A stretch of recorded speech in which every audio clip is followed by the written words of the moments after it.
6장 18절부터 25절. 자, 저와 성도님들이 한 절씩 25절까지 교독합니다. 제가 먼저 읽습니다.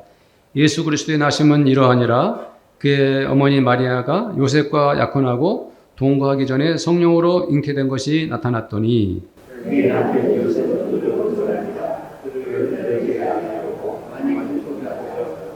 이 일을 생각할 때에 주의 사자가 현몽하여 이르되 다윗의 자손 요셉아 내 아내 마리아 데려오기를 무서워하지 말라. 그에게 잉태된 자는 성령으로 된 것이라.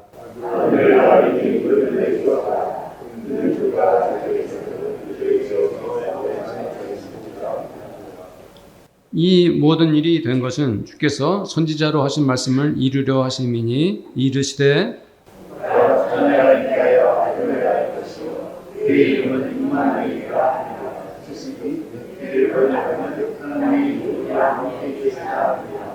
요셉이 잠에서 깨어 일어나 주의 사자의 분부대로 행하여 그의 아내를 데려왔으나 아들을 낳기까지 동침하지 아니하더니 다음에 이름을 예수라 하니라. 아멘. 메리 크리스마스 하면 좀 어색한가요? 해보시죠. 메리 크리스마스. 감사합니다. 인천광역시는 한 아이가 태어나면 만 7, 8세가 될 때까지 1억 원을 이렇게 지원하겠다라고 발표를 했습니다. 대단하죠. 우리나라 출산율이 0.7명에 지나지 않기 때문에 이렇게까지 정책을 내놓은 것입니다. 사람은 남자와 여자가 결혼하여서 서로 사랑하여 자녀를 낳습니다. 이것이 바로 사랑의 축복이고 생명의 신비입니다.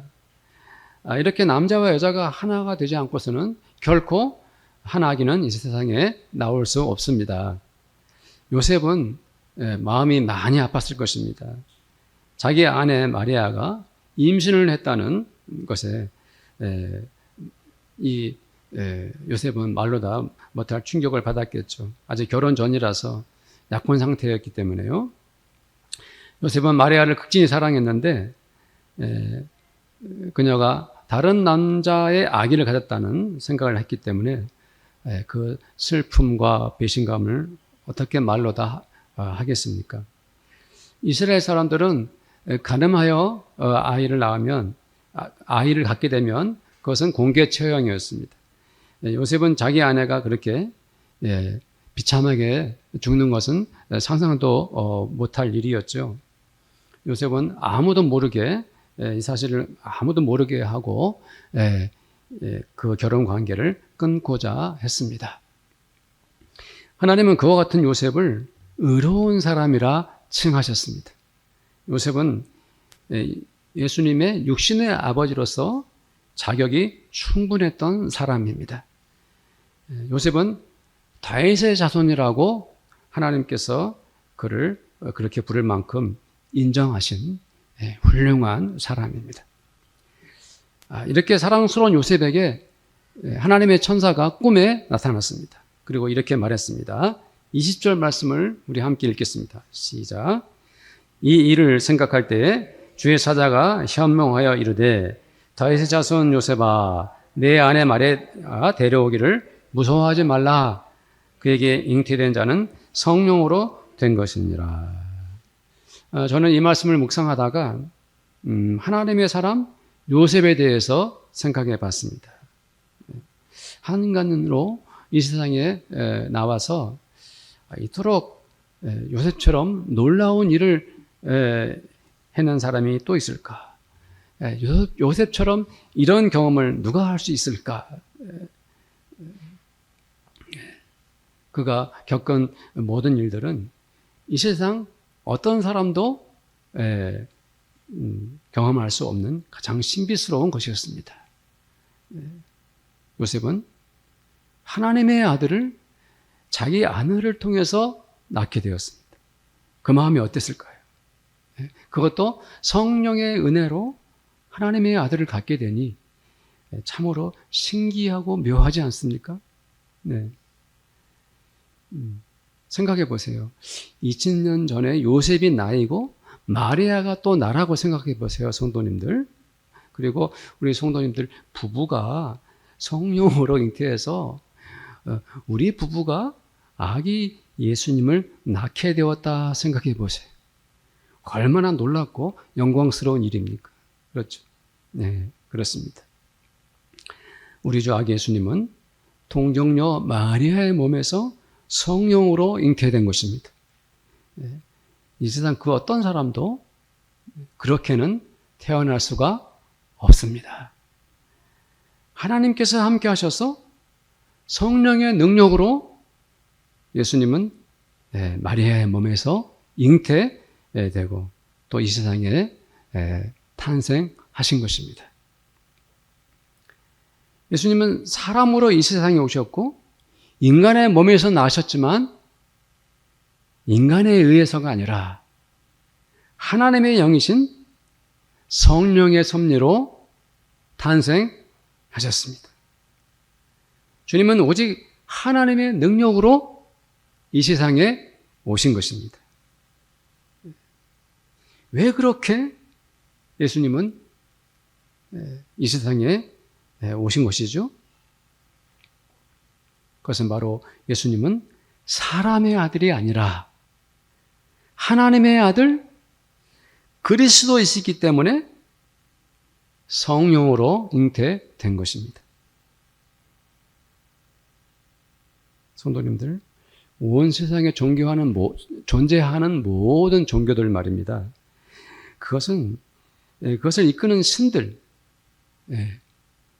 이것은 모두가 인간에 의해서 인간의 힘으로 만들어졌습니다.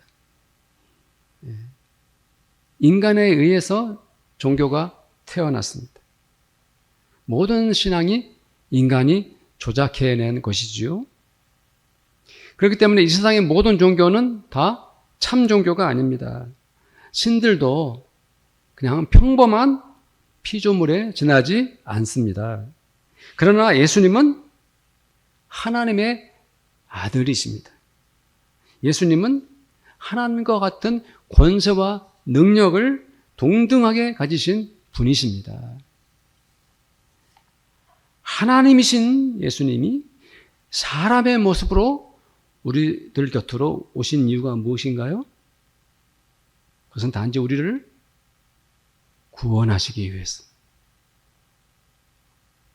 21절 말씀을 보겠습니다. 21절 다 함께 읽을까요? 아들을 낳으리니 이름을 예수라 하라.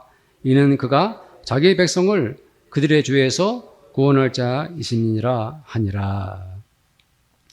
히브리인들은 이름을 지어도 비슷한 이름을 짓는 경우가 많아요. 서로 그 이름을 다 알고 있는 거죠. 우리나라에도 과거에도 김철수, 박순희 이런 이름들이 많았죠. 제 주변에 제가 존경하는 목사님 한 분 이름이 김영수입니다. 아주 대표적인 한국 이름이죠. 우리도 그렇게 같은 이름을 서로 사용한 때가 있었죠. 예수란 이름도 유대인들 사이에서는 누구나 알고 있는 이름이에요. 이게 원래 히브리어는 여호수아라는 이름에서 기원한 거예요. 그것을 이제 구약 성경을 헬라어로 음력하면서 이것을 예수스라고 여호수아를 번역한 거예요. 그래서 헬라어 원래 이름은 예수스입니다. 그래서 영어를 지저스라고 이렇게 말하죠. 이 예수라는 의미는 하나님은 구원이시다 하는 뜻이에요. 그래서 하나님은 천사를 통해서 이 아기의 이름을 무엇이라고 정해 주셨어요? 예수라. 이 예수는 앞으로 자기의 백성들을 그들의 죄에서 구원하실 분이었던 것이죠. 그렇습니다. 성도님들. 우리들이 이렇게 성탄절을 맞이하는 것은 바로 우리를 죄에서 구원하시기 위해 이 땅에 오신 예수님을 경배하고 찬양하며 예배드리기 위한 것입니다. 성도님들, 우리 아기 예수님의 탄생을 축하하며 영광 돌리는 찬송이 얼마나 많습니까? 참 많죠. 성탄절에 부르는 찬송가는 가장 아름답고 또 거룩합니다. 때로 성탄절 찬송은 활기차고 힘이 넘칩니다. 그렇게 많은 사람들이 성탄 찬송을 부릅니다. 그 찬송을 부를 때 하나님께서는 그들에게 느낌을 주셨어요. 성령께서 영감을 보여주셨어요. 그래서 그렇게 아름다운 찬송시가 이 세상에 찬송 노래가 탄생한 것입니다. 그렇습니다. 사람이 작곡하고 시를 쓴 것 같지만 이 모든 찬양에는 하나님의 거룩한 음악의 곡조가 담겨 있는 것이죠. 아기 예수님 탄생하신 날 천군과 천사들이 부른 그 노래가 성탄을 축복하는 첫 찬송가입니다. 목자들이 들판의 밤하늘에서 들었던 그 찬양, 그것은 하나님께서 작곡하시고 성령께서 시를 쓰신 것입니다. 누가복음 2장 13절 14절 말씀을 함께 보겠습니다. 함께 읽겠습니다. 시작. 호련히 수많은 천군이 그 천사들과 함께 하나님을 찬송하여 이르되 지극히 높은 곳에서는 하나님께 영광이요 땅에서는 하나님이 기뻐하시는 사람들 중에 평화로다 하니라. 얼마나 많은 천국의 군사들과 천사들이 아기 예수님의 탄생을 노래했을까요? 가장 아름답고 가장 웅장하며 지극히 거룩한 노래를 부른 것입니다. 그렇습니다. 성탄 찬송은 물론이거니와 소위 캐롤송을 원세상에서 부르는데요. 성탄절에 그 모든 노래의 배경에는 우리를 구원하시기 위해서 이 땅에 오신 아기 예수님이 계십니다. 만약 성탄절을 맞이해서 온 세상에 캐럴이 물러 퍼지고 사람들은 선물을 주고받고 기뻐하면서 이렇게 다들 즐거워하고 있지 않습니까? 그것도 온 인류를 죄와 사망에서 구원하시려는 아기 예수님 때문에 즐거워하고 기뻐하는 것이어야 합니다. 그렇죠?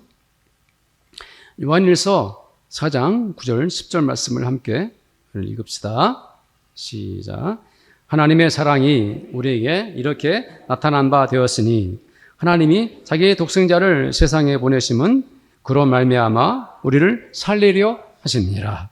사랑은 여기 있으니 우리가 하나님을 사랑한 것이 아니요 하나님이 우리를 사랑하사 우리 죄를 속하기 위하여 화목제물로 그 아들을 보내셨습니다. 아멘.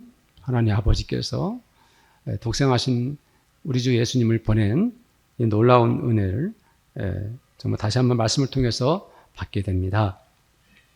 22절 말씀을 함께 보겠습니다. 22절 시작. 이 모든 일이 된 것은 주께서 선지자로 하신 말씀을 이루려 하심이니 이르시되.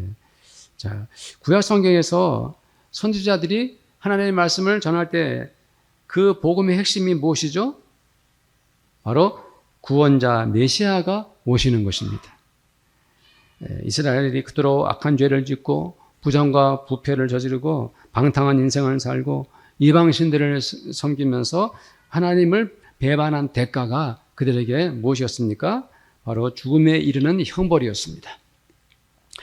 그들은 이방 나라의 침략을 받아가지고 온 국민들이 죽어나갔고 남은 사람들은 포로가 되어서 전 세계로 흩어지게 되었습니다.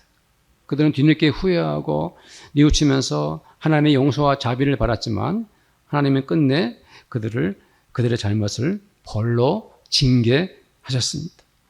그렇게 어둡고 절망적인 이스라엘 사람들에게 유일한 희망과 빛은 무엇이었을까요? 바로 누가 오시는 것? 메시아가 오시는 것이었습니다. 그래서 모든 선지자들은 이렇게 예수님이 이 세상에 오실 것을 예언했습니다. 선지자들이 메시아 아기 예수께서 오실 것을 말씀하신 것 중에 대표적인 말씀이 바로 오늘 23절 말씀이죠. 선지자 이사야가 7장 14절에 말한 것을 그대로 이렇게 예언한 것을 여기 말씀에 인용했습니다. 한번 읽어봅시다. 시작. 보라, 처녀가 잉태하여 아들을 낳을 것이요 그의 이름은 임마누엘이라 하리라 하셨으니 이를 번역한즉 하나님이 우리와 함께 계시다 함이라. 아멘. 사실 이 말씀은요, 예언을 한 이사야나 혹은 그 당시에 이 말씀을 그대로 받아야 했던 백성들은 처음에는 이 말씀이 뭐지라고 했을 것이 분명합니다. 참으로 이해가 안 가고 믿을 수 없는 예언이기 때문이죠. 왜 그렇죠? 무엇보다도 처녀가 잉태한다는 것은 불가능한 일입니다. 처녀가 어떻게 잉태를 해요? 그리고 아들을 낳을 것이다. 일어날 수 없는 일이죠. 불가능한 것입니다. 그 다음 말씀도 이해할 수 없는 건 마찬가지입니다. 사람이 낳은 아들이면 그 사람이 한 인간일 뿐인데 그가 이 세상에 태어나면 어떤 일이 일어납니까? 하나님이 우리와 함께 계시게 되는 것이죠. 그것도 이해가 갈 수가 없는 말씀이죠. 사람이 태어났는데 왜 하나님 우리와 함께 계시는 것입니까? 성도님들, 예수님의 탄생은 이렇게 인간으로서는 할 수 없는 일을, 사람에게는 일어날 수 없는 일을 하나님이 이루어 내신 것입니다. 그것은 단지 하나님께서 이 세상을 그토록 사랑하시어 독생자를 우리에게 주셔가지고 우리를 죄와 사망에서 살리기 위해서 그리 하신 것입니다. 사랑하는 성도님들, 2023년도 성탄절을 우리가 맞이했습니다. 어떻게 아기 예수님을 영접할 것입니까? 어떤 신앙으로 우리는 아기 예수님께 엎드려 경배 드릴 것인가요? 저는 우리 교회 성도님들과 제가 이 성탄절이 성령의 은혜로 가득한 성탄절이 되기를 저는 바랍니다. 하나님은 성령님을 보내주셔서 동정녀 마리아에게 예수님을 탄생케 하셨습니다. 마리아는 이 사실을 알고 성령으로 충만하여 하나님께 기도하고 또 찬송을 드렸습니다. 누가복음 1장 35절 말씀을 보면은 마리아는 하나님의 천사에게 이런 말을 듣습니다. 천사가 어떤 말을 했습니까? 봅시다. 시작. 천사가 대답하여 이르되 성령이 내게 임하시고 지극히 높으신 이의 능력이 너를 덮으시리니 이러므로 나실 바 거룩한 이는 하나님의 아들이라 일컬어지리라. 하나님의 천사로부터 이 기쁜 소식을 들은 마리아는 성령에 충만하여졌습니다. 그렇게 하나님 아버지를 찬양합니다. 그의 마음이 성령으로 충만해져서 찬양하는 것이 누가복음 1장에 보면 46절부터 56절까지 그 찬송이 계속됩니다. 그 일부분을 제가 인용했어요. 46절부터 50절까지만 한번 같이 마리아가 어떻게 찬양하는지 우리 한번 읽어봅시다. 마리아가 이르되 내 영혼이 주를 찬양하며 내 마음이 하나님 내 구주를 기뻐하였음은 그의 요정의 비천함을 돌아보셨습니다. 보라 이제 후로는 만세의 날을 복이 있다 일컬이로다. 능하신 이가 큰 일을 내게 행하셨으니 그 이름이 거룩하시며 궁휼하심이 두려워하는 자에게 대대로 이르는도다.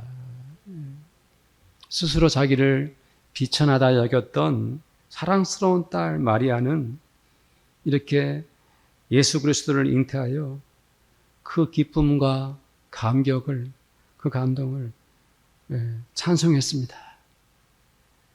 그냥 찬송한 것이 아니라 성령의 은혜 속에서 성령의 감동으로 노래했습니다.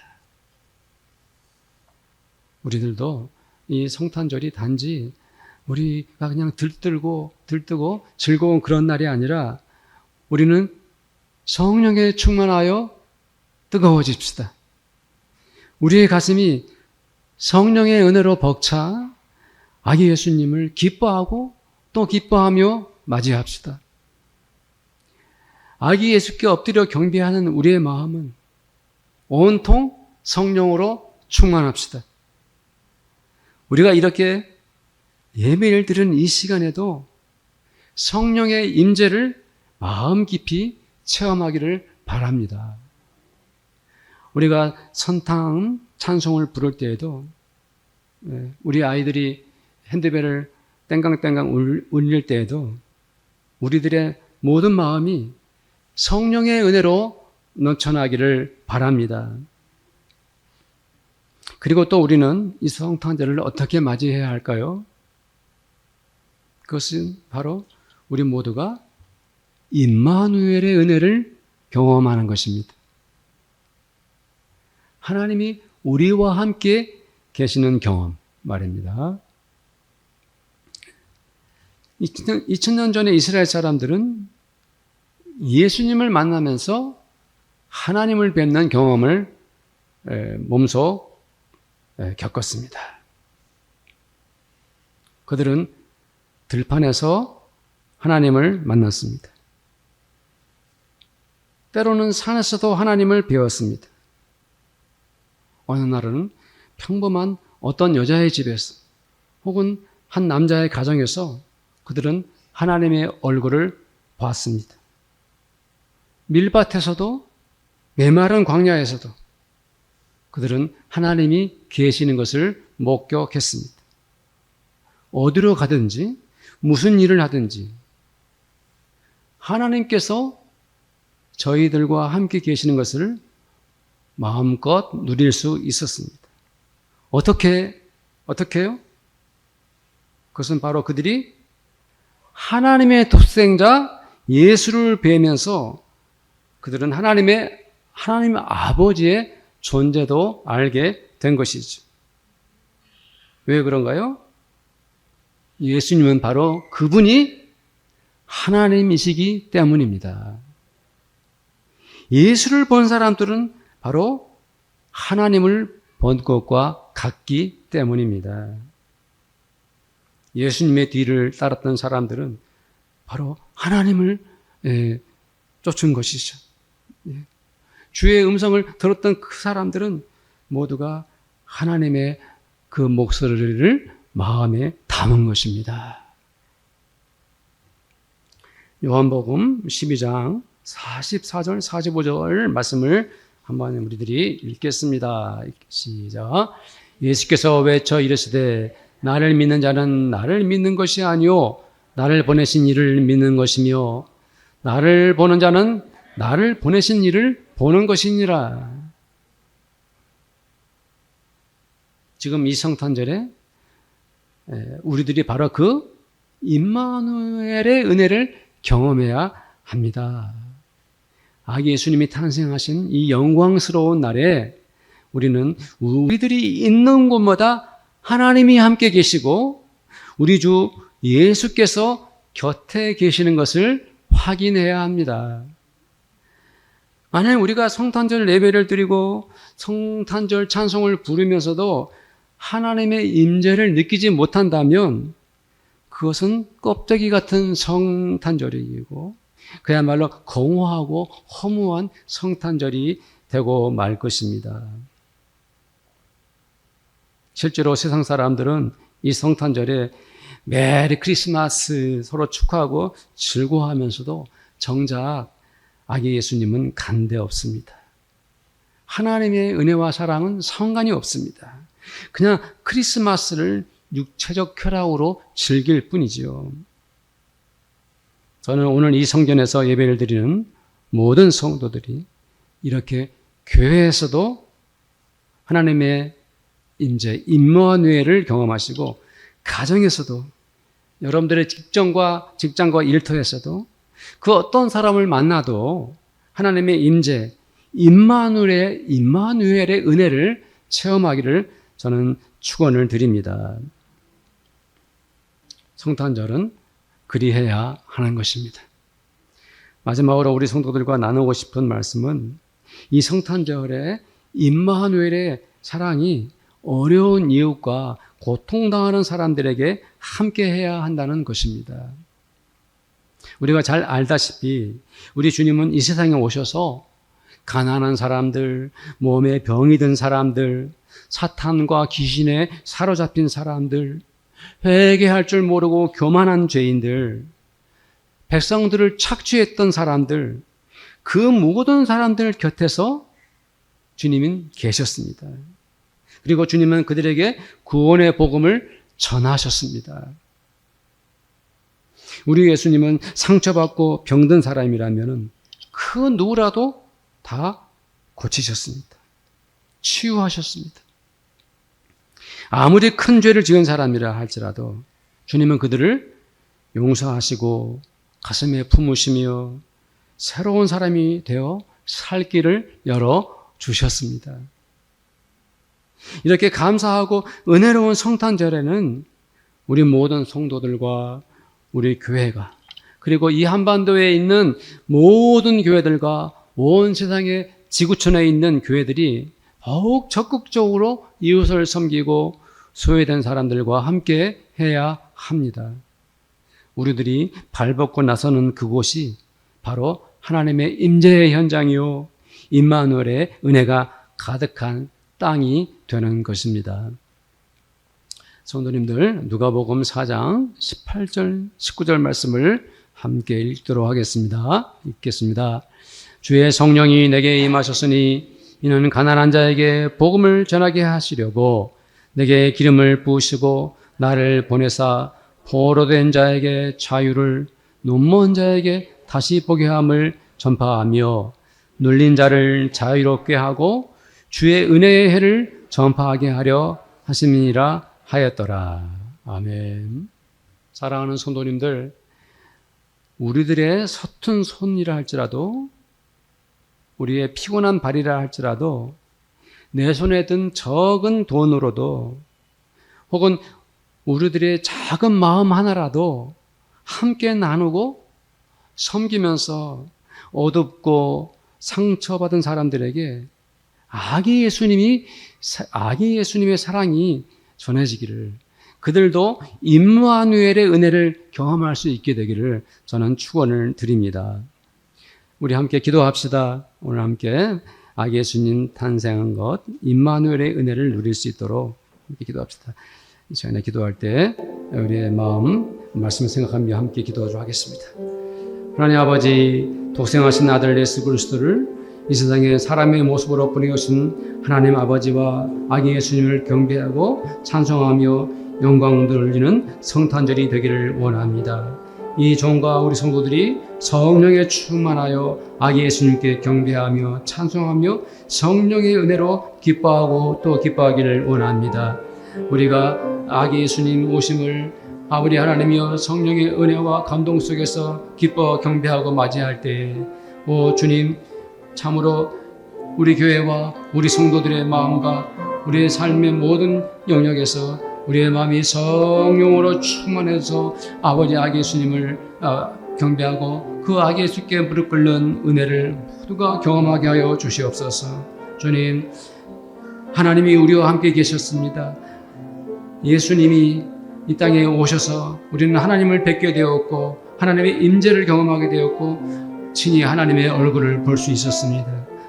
주여, 아기 예수님이 오셔서 이 땅에 임마누엘의 은혜를 보여주신 것처럼 저와 우리 성도님들이 이 성탄절에 임마누엘의 그 은혜를 누리기를 원합니다.